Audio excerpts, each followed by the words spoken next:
Hello friends, स्वागत है आप सभी का हमारे इस नए वीडियो के अंदर, जिसके अंदर हम लोग बताने वाले हैं टेक्निक्स ऑफ साइंटिफिक मैनेजमेंट। आप सब ये जानते हैं कि साइंटिफिक टेक जो मैनेजमेंट था वो प्रतिपादित या वो लाया गया था एफ डब्ल्यू टेलर के द्वारा। एफ डब्ल्यू टेलर जो थे वो ये कहते थे कि कोई भी काम करना है बिज़नेस के अंदर वो साइंटिफिक तरीके से होना चाहिए, और साइंटिफिक तरीका ढूंढने के लिए सबसे पहला तरीका यही था कि आप अपने काम को पहले ऑब्ज़र्व करो, उसकी स्टडी करो, फिर उसके बाद में एनालिसिस करो कि उसमें कौन सी चीज़ें बेकार की है और उसमें से क्या क्या चीज़ें इंपॉर्टेंट है, उसके अकॉर्डिंग हमको काम करना चाहिए। तो उन्होंने कुछ टेक्निक्स हमको बताई थी साइंटिफिक मैनेजमेंट करने के लिए, हम लोग किस तरीके से हमारे काम को अच्छे तरीके से कर सकते हैं। तो उसके लिए उन्होंने हमको कुछ टेक्निक्स बताई थी। वो जो टेक्निक्स है उनमें आज हम लोग पढ़ेंगे functional foremanship, standardisation of work, simplification of work, और techniques of scientific work study, और डिफरेंशियल पीस वेज सिस्टम। ये जो मेंटल रेवोल्यूशन है ये एक्स्ट्रा है, इसको हमको पढ़ने की ज़रूरत नहीं है, कई बुक्स के अंदर इसको नहीं पढ़ाया गया है, ना ही इसको बताया गया है। तो चलिए हम लोग सबसे पहले फंक्शनल फोरमैनशिप की तरफ चलते हैं।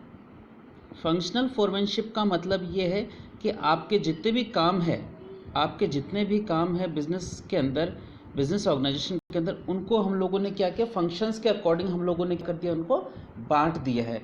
अब देखेंगे कि ये फंक्शंस के अकॉर्डिंग कैसे बांटा है। इसके अंदर देखिए एक चार्ट आपके पास में है, ये चार्ट आपका सबसे बड़ा काम करेगा। ये चीज़ आपको याद रखनी है। फंक्शनल फोरमैनशिप के अंदर, फंक्शंस के अंदर इन्होंने क्या कर दिया, पूरे ऑर्गेनाइजेशन को दो हिस्सों में बांट दिया। पूरे फैक्ट्री को इन्होंने क्या कर दिया, दो हिस्सों में बांट दिया। एक बांट दिया आपका प्लानिंग इंचार्ज को दे दिया है एक हिस्सा, दूसरा किसको दे दिया है, प्रोडक्शन इंचार्ज को। और जो प्लानिंग इंचार्ज है वो किस किस तरह का काम करेगा, उसके अंडर में कौन कौन है, एक है रूट क्लर्क, एक है इंस्ट्रक्शन कार्ड क्लर्क, तीसरा है time and cost card clerk, और एक है डिसिप्लिनेरियन, डिसिप्लिन को मेंटेन करने वाला। और जो प्रोडक्शन इंचार्ज है, प्रोडक्शन इंचार्ज के अंडर में है speed boss, inspector, repair boss और गैंग बॉस। ये लोग सारे क्या है कि प्रोडक्शन इंचार्ज के अंडर में आते हैं। इसमें आप ध्यान से देखोगे तो ये जो पहले चार काम ये बताए गए हैं, पहले जो चार काम आपके हैं, यहाँ से लेके यहाँ तक जो भी काम हो रहा है, ये काम का कौन सा हो रहा है, ये मेंटल वर्क है, ये सोचने का काम है। ठीक है, तो ये सोचने का काम है, इसी वजह से ये कर कौन रहा है, प्लानिंग इंचार्ज कर रहा है। और हमारे बाकी के जो बच्चे हुए ये वाले काम है, speed boss, inspector, repair boss, ये क्या है, फिजिकल वर्क है, ये एक्चुअल में करने वाले वर्क है। इसलिए जो प्रोडक्शन डिपार्टमेंट का जो व्यक्ति है, इंचार्ज है, वो इन चीज़ों को इम्प्लीमेंट करता है, ये इनके बारे में देखता है। क्योंकि ये जो फिजिकल वर्क है ये करके देखा जाता है, इसको करके देखा जाता है। और मेंटल वर्क के अंदर क्या है, केवल सोचने के लिए, प्लानिंग करने के टाइम पे इन सारी इन्फॉर्मेशन की ज़रूरत पड़ती है। तो आइए हम लोग एक एक करके इसको देख लेते हैं कि ये रूट कलर के, इंस्ट्रक्शन कार्ड कलर की, ये होते कौन आखिर। तो इसके लिए हम लोग ये देखते हैं कि प्लानिंग इंचार्ज के अंदर, इस टेबल को हम लोग स्टडी कर लेते हैं। प्लानिंग इंचार्ज के अंदर हमारे पास में देखो, ये प्लानिंग इंचार्ज के अंदर में कौन कौन होता है, रूट क्लर्क होता है, instruction card clerk, time and cost clerk और डिसिप्लिनेरियन। रूट क्लर्क का काम क्या होता है, ड्रॉज, चैनल, सीक्वेंस और transfer of raw material, mechanical and manual operations. वो ये देखता है कि किस रूट से होके आपका जो रॉ मटेरियल है वो फैक्ट्री के अंदर जाएगा, ताकि रूट का मतलब क्या है कि किस किस प्रोसेस से होता हुआ गुजरेगा और कैसे होता हुआ जाएगा। वो क्या करेगा, एक पूरा चैनल, एक सीक्वेंस तैयार करेगा कि हमारा जो रॉ मटेरियल है, जो हमारा रॉ मटेरियल है वो मैकेनिकल के थ्रू, मशीन के द्वारा काम कराया जाएगा, कहाँ कहाँ पे उसको मैनुअल ऑपरेशंस करवाए जाएंगे उसके ऊपर, ताकि हमारा प्रोडक्शन हो पाए।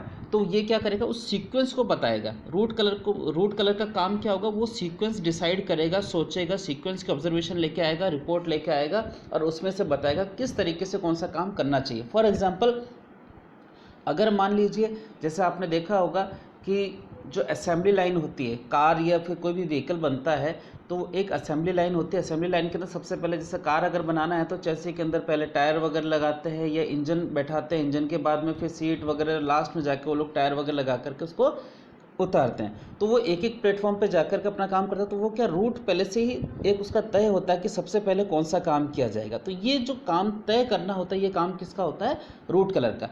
नेक्स्ट आता है इंस्ट्रक्शंस कार्ड कलर। अब ये क्या करता है, ये क्या चीज़ प्रोवाइड करेगा, ये देगा आपको general instructions according to which the workers have to perform. ये जनरल इंस्ट्रक्शंस बताएगा, ऐसे इंस्ट्रक्शंस बताएगा कि वो वाली इंस्ट्रक्शंस सभी लोगों को, सभी वर्कर्स को परफॉर्म करनी चाहिए और करनी पड़ेंगी, जिसकी वजह से आपका काम एफिशिएंटली हो पाएगा। नेक्स्ट आपका टाइम एंड कॉस्ट क्लर्क, ये डिसाइड करेगा कि किसी भी एक काम को करने के लिए ज़्यादा से ज़्यादा कितना टाइम देना चाहिए और कितनी कॉस्ट पर वो काम हो जाना चाहिए, यानी कॉस्ट को और टोटल टाइम एक यूनिट के बनाने के लिए कितना टाइम लगना चाहिए और कितनी कीमत पर वो काम होना चाहिए, इसकी प्लानिंग कौन करेगा, टाइम एंड कॉस्ट क्लर्क। और लास्ट है आपका डिसिप्लिनेरियन, ये क्या करता है, ये मेंटेन करेगा ऑर्डरली डिसिप्लिन एनवायरनमेंट, ये एक एनवायरनमेंट प्रोवाइड करेगा जहाँ पे सभी लोग किसी न किसी डिसिप्लिन को, रूल्स एंड रेगुलेशंस को फॉलो कर रहे होंगे, ताकि क्या सब लोग जो हमारे द्वारा बनाए गए रूल्स एंड रेगुलेशंस है उसको अच्छे तरीके से इम्प्लीमेंट किया जा सके, फॉलो किया जा सके। तो ये सारे जो 4 तरह के काम होंगे ये किसके अंडर में आते हैं, ये प्लानिंग इंचार्ज के अंडर में आते हैं। नेक्स्ट आता है हमारे पास में प्रोडक्शन इंचार्ज। जब जो प्रोडक्शन इंचार्ज है, यानी कि ये एक्चुअल काम होगा, ये एक्टिविटी जो फिजिकल वर्क जो भी हो रहा होगा ये लोग करेंगे। तो फिजिकल वर्क में सबसे पहला काम क्या होता है, स्पीड बॉस। स्पीड बॉस क्या करेगा, ये इंश्योर करेगा कि डिजायर्ड प्लेस ऑफ वर्क, कि कहाँ पे किस तरीके से डिजायर्ड पेस ऑफ वर्क, मतलब कि जो आपकी स्पीड है, कि अगर मतलब कोई यूनिट अगर 2 मिनट के अंदर 3 मिनट के अंदर बन जानी चाहिए, यानी कि टाइम जो डिसाइड किया हुआ, यहाँ पे जो उसने टोटल टाइम डिसाइड किया वो वाला डिसाइड कौन मेंटेन करेगा, स्पीड बॉस करेगा, कि इसी टाइम के अंदर वो वाला काम हो जाना चाहिए। उसके लिए सारे जो भी तैयारियां करनी होगी वो स्पीड बॉस देखेगा, कि कहीं ऐसा ना हो कि आपने जो टाइम डिसाइड किया वो उस चीज़ को ध्यान में रखने का काम किसका है, स्पीड बॉस का। वो इंश्योर करेगा कि जो हमारा काम है, काम की जो गति है वो सही तरीके से चलती रहे। नेक्स्ट आता है आपका गैंग बॉस। गैंग बॉस के किस तरह का काम करेगा, ये मशीन, टूल्स और मटेरियल को अवेलेबल करवाएगा। गैंग बॉस का मतलब क्या होता है, गैंग तैयार करेगा। गैंग केवल आदमियों की नहीं, मशीन्स की और टूल्स की भी अवेलेबल करवाएगा, ताकि कोई भी काम बिना किसी रोक टोक के पूरा किया जा सके। नेक्स्ट आता है इंस्पेक्टर। इंस्पेक्टर का काम ये होता है कि ये क्वालिटी चेक करेगा कि जो भी प्रोडक्शन हो रहा है क्या वो क्वालिटी के अकॉर्डिंग बिल्कुल सही है या नहीं है। और लास्ट में आता है आपका एक रिपेयर बॉस। रिपेयर बॉस का काम ये है कि वो देखेगा कि किसी भी मशीनरी की ओवर ऑयलिंग, रिपेयरिंग और मेंटेनेंस का काम ठीक तरीके से हो रहा है या नहीं हो रहा है। तो रिपेयर बॉस क्या चीज़ इंश्योर करेगा, रिपेयरिंग का, मेंटेनेंस का काम ये चेक करेगा। इंस्पेक्टर क्या चेक करेगा, केवल क्वालिटी ऑफ प्रोडक्शन के बारे में ध्यान देगा। गैंग बॉस क्या इंश्योर करेगा कि किसी भी काम को करने के लिए जो भी मशीन की ज़रूरत है, किसी भी टूल्स की ज़रूरत है या रॉ मटेरियल की ज़रूरत है वो अवेलेबल करवाएगा। स्पीड बॉस क्या चीज़ इंश्योर करेगा, वो एक्चुअल में इंश्योर करेगा कि जो भी काम दिया गया है वो तय समय पर पूरा हो जाए। ठीक है, आगे बढ़ते हम लोग। नेक्स्ट हमारी जो टेक्निक्स है वो सिंप्लीफिकेशन ऑफ वर्क, यानी कि मतलब क्या है, किसी भी काम को छोटे सिंप्लीफाइड टेक्निक्स के अंदर बांट देना। Simplification refers to elimination of superfluous sizes, यानी unwanted sizes, varieties, dimensions and diversity of products, मतलब कि जो चीज़ की ज़रूरत नहीं है उस काम को क्या कर देना, हटा देना। It is the process of product analysis through which a limited number of grades, types and size of products are related to facilitate standardization. Simplification, it leads to economical production, reduces labor, machinery, material and cost and etc.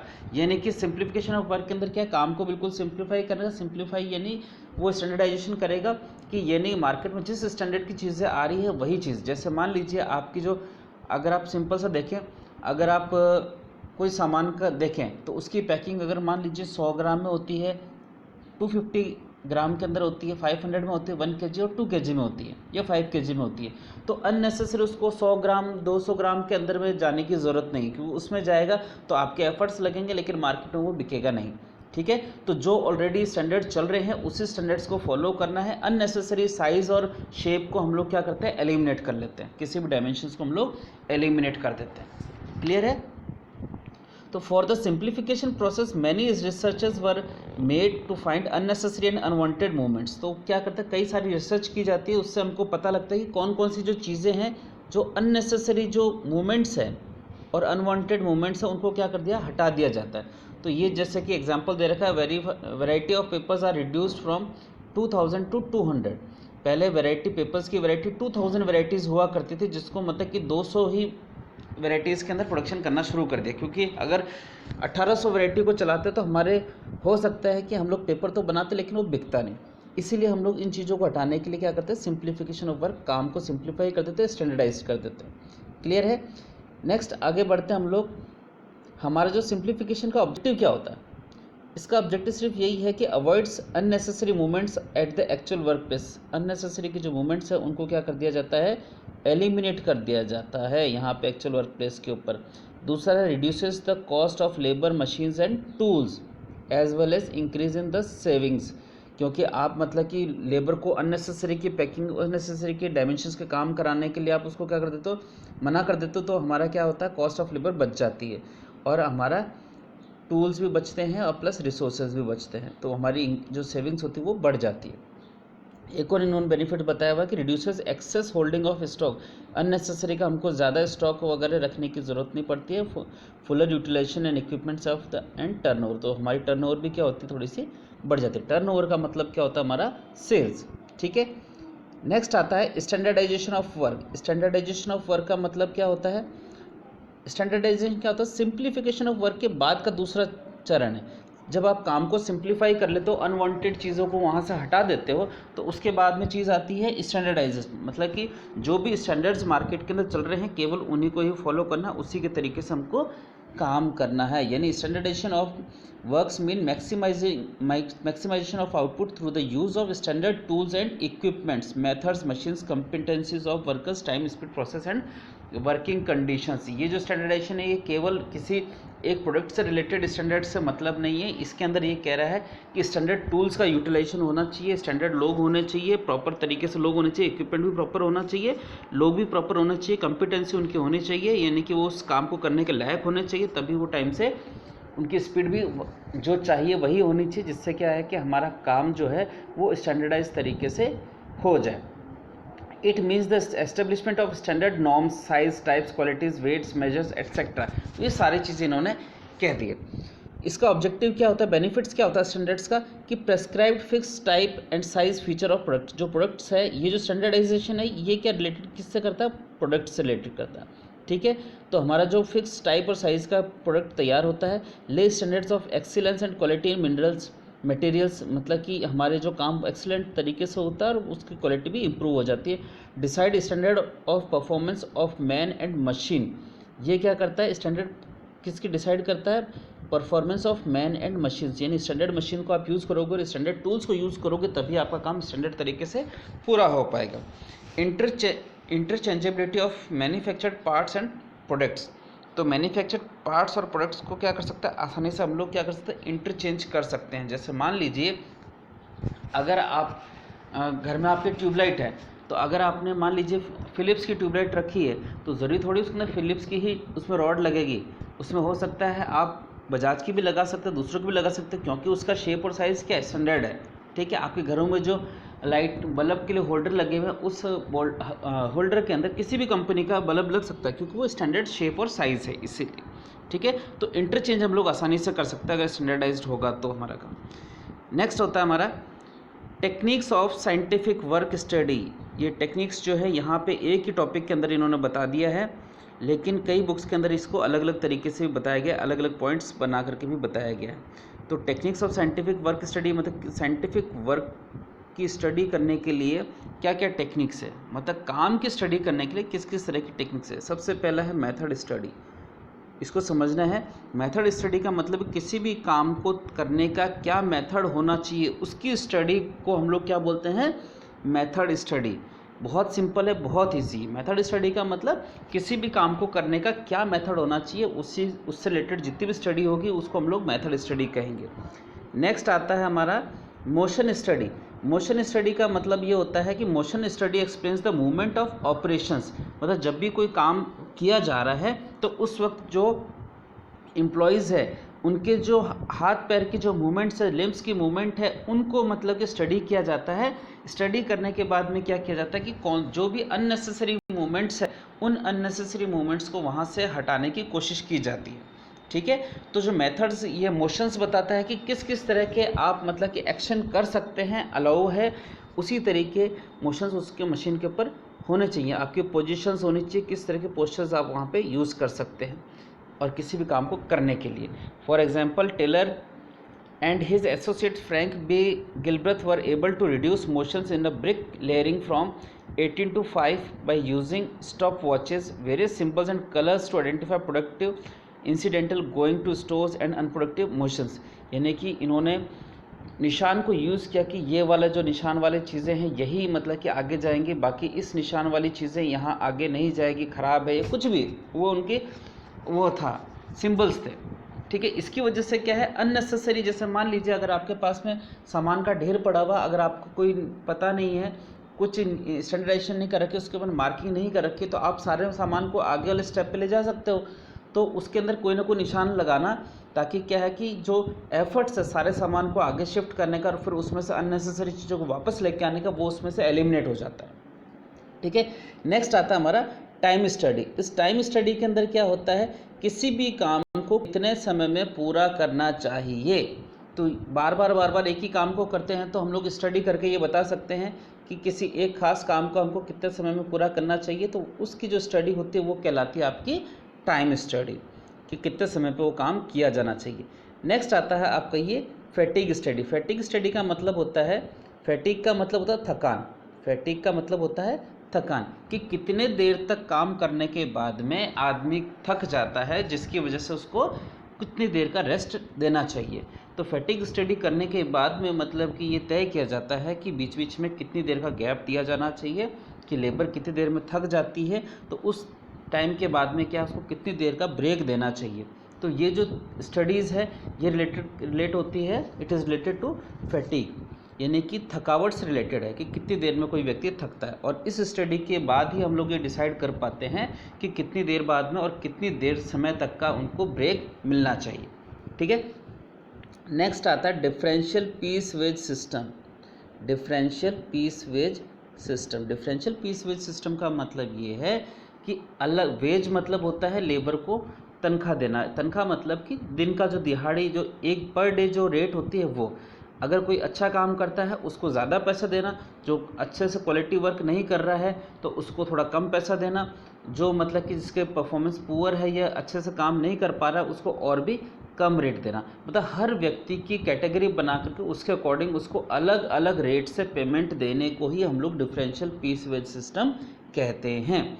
Example में आप देख सकते हो, जैसे एक example मैं देता हूँ आपको, कि जैसे मान लीजिए स्टैंडर्ड हम लोगों ने तय कर रखा है कि एक व्यक्ति एक दिन में 100 यूनिट्स ही बना सकता है किसी चीज़ की। ठीक है, अगर कोई व्यक्ति 100 से 120 बना रहा तो डेफिनेटली हो सकता है उसने जल्दबाजी दिखाई होगी और क्वालिटी के साथ में कॉम्प्रोमाइज़ किया होगा। तो इस वजह से क्या होता है कि जिसने मतलब स्टैंडर्ड को भी क्रॉस कर लिया, हद से ज़्यादा क्रॉस कर लिया है, तो उसको क्या है कि रेट हम लोग कम देते हैं। उसको पर यूनिट जो हम लोग वेजेस देंगे, हो सकता है जैसे मैं सब लोगों को जो स्टैंडर्ड 100 बना रहा है उसको मैं 100 रुपीज़ दे रहा हूँ, 100 रुपीज़ पर पीस दे रहा हूँ, लेकिन जिसने 120 बना ली उसको मैं कितना दे रहा हूँ, 95 रुपीज़ पर पीस दे रहा हूँ। इसकी वजह से क्या है कि उसको डीमोरलाइज करना पड़ेगा, ताकि क्या है कि वो स्टैंडर्ड प्रोडक्ट बनाए और क्वालिटी के साथ में कॉम्प्रोमाइज़ नहीं करे, जल्दबाजी नहीं दिखाए। तो इस वजह से हम लोग क्या करते हैं, हर व्यक्ति को अलग अलग देते हैं रेट्स, और जो मतलब स्टैंडर्ड से कम बनाता है उसको हम लोग 90 रुपीज़ ही देते हैं, ताकि वो मतलब कि 100 रुपीज़ कमाने के लिए थोड़ा अपने आप को इम्प्रूव करे। तो हर व्यक्ति की स्टैंडर्ड्स के हिसाब से हम लोग क्या करते हैं कि कौन कितना आउटपुट बनाता है उसके अकॉर्डिंग हम लोग उसके रेट्स जो है वो तय कर लेते हैं। मतलब हर व्यक्ति को मिलने वाली जो रेट्स हैं वो अलग अलग होती है उस कैटेगरी के अंदर। तो उसी मेथड को हम लोग क्या बोलते हैं, डिफरेंशियल पीस वेज सिस्टम। बहुत ज़्यादा इंपॉर्टेंट टॉपिक है ये, कई बार क्वेश्चन के अंदर पूछा जाता है, बच्चे अक्सर इसके अंदर कंफ्यूज्ड होते हैं कि सर ये डिफरेंशियल पीस वेज सिस्टम होता क्या। डिफरेंशियल का मतलब ही है डिफरेंट रेट्स। ठीक है, अलग अलग रेट्स होती है। पीस वेज सिस्टम का मतलब है पर यूनिट आप कितना आपको पैसा मिल रहा है। ठीक है, इससे आपको समझ में आ जाएगा। और क्योंकि मैंने आपको बताया था ये 5वां हमारा लास्ट है, इसके बाद में जो था इस बुक के अंदर दे रखा है, लेकिन जो मेंटल रिवोल्यूशन है ये आपको नहीं करना है, क्योंकि ये जो चीज़ है ये एक्स्ट्रा है, ये आपको पढ़ने की ज़रूरत ही नहीं है, एनसीईआरटी की बुक के अंदर भी नहीं दे रखी है। इसलिए हमारा जो टॉपिक है यहीं पे मैं कंक्लूड करता हूँ, और उम्मीद है कि आप लोगों को अच्छे से समझ में आ गया होगा।